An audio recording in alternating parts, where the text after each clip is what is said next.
আমরা একেবারেই সন্তুষ্ট নই। আমরা পরিষ্কার করেই বলেছি যে আমরা ডিসেম্বর কাট আউট টাইম, ডিসেম্বরের মধ্যে নির্বাচন যদি না হয় তাহলে দেশে যে রাজনৈতিক পরিস্থিতি, অর্থনৈতিক পরিস্থিতি এবং সামাজিক পরিস্থিতি সেটা আরও খারাপের দিকে যাবে। এবং প্রধান যে বিষয়টি ছিল সেটি হচ্ছে নির্বাচনের সুনির্দিষ্ট রোডম্যাপ, যেটা আমরা বেশ কিছুকাল থেকেই বলে আসছি, সেই বিষয়ে তাদের সঙ্গে কথা বলেছি। আমরা বলেছি যে বর্তমানে রাজনৈতিক যে পরিস্থিতি আছে এবং দেশের যে অবস্থা, তাতে করে আমরা বিশ্বাস করি এখানে অতি দ্রুত একটি গ্রহণযোগ্য নির্বাচনের মধ্যে এই সমস্যাগুলো সমাধান করতে হবে। একই সঙ্গে চলমান যে সংস্কার কমিশনগুলো করা হয়েছে, উদ্যোগ নেওয়া হয়েছে সরকারের পক্ষ থেকে, আমরা জানেন যে আমরা সেগুলোতে সম্পূর্ণভাবে সহযোগিতা করছি। আমরা একেবারেই সন্তুষ্ট নই। আমরা পরিষ্কার করেই বলেছি যে আমরা ডিসেম্বর কাট আউট টাইম, ডিসেম্বরের মধ্যে নির্বাচন যদি না হয় তাহলে দেশে যে রাজনৈতিক পরিস্থিতি, অর্থনৈতিক পরিস্থিতি এবং সামাজিক পরিস্থিতি সেটা আরও খারাপের দিকে যাবে। সেটা তখন নিয়ন্ত্রণ করা বেশ কঠিন হবে।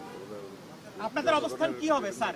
আপনারা যে বলছিলেন, বারবার বলছিলেন যে আপনারা ডিসেম্বরের মধ্যে নির্বাচন চান, মাননীয় প্রধান উপদেষ্টা আজকে আপনি যেটা বললেন যে আপনাদেরকে সুনির্দিষ্ট কিছু বলেননি, তো আপনারা সন্তুষ্ট না, আপনাদের অবস্থানটা কি হবে? আমরা আবার আপনাদের সামনে আসব, আলোচনা করে দলের সঙ্গে, দলের অন্যান্য মিত্র দল আছে তাদের সঙ্গে আলোচনা করে তখন আবার আপনাদের সামনে আমরা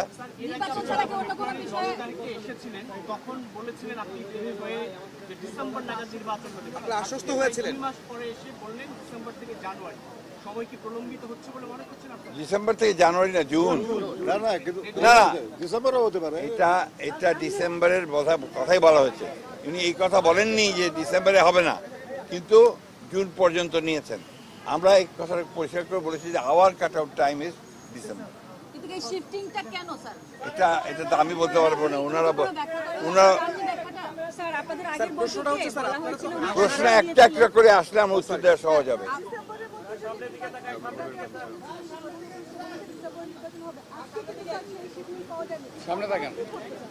আমরা যে বললাম, আমরা আমাদের দলের সঙ্গে অন্যান্য দলগুলোর সঙ্গে আলোচনা করে আমরা সিদ্ধান্ত নেব। স্যার, আপনি গত 10 তারিখে 10 ফেব্রুয়ারি যে মিটিংটা হয়েছিল এই উপদেষ্টার সঙ্গে, সেখান থেকে বেরিয়ে এসে আপনি বলেছিলেন যে আলোচনায় আপনারা আশ্বস্ত হয়েছেন, কিন্তু আজকে বললেন সন্তুষ্ট নয়।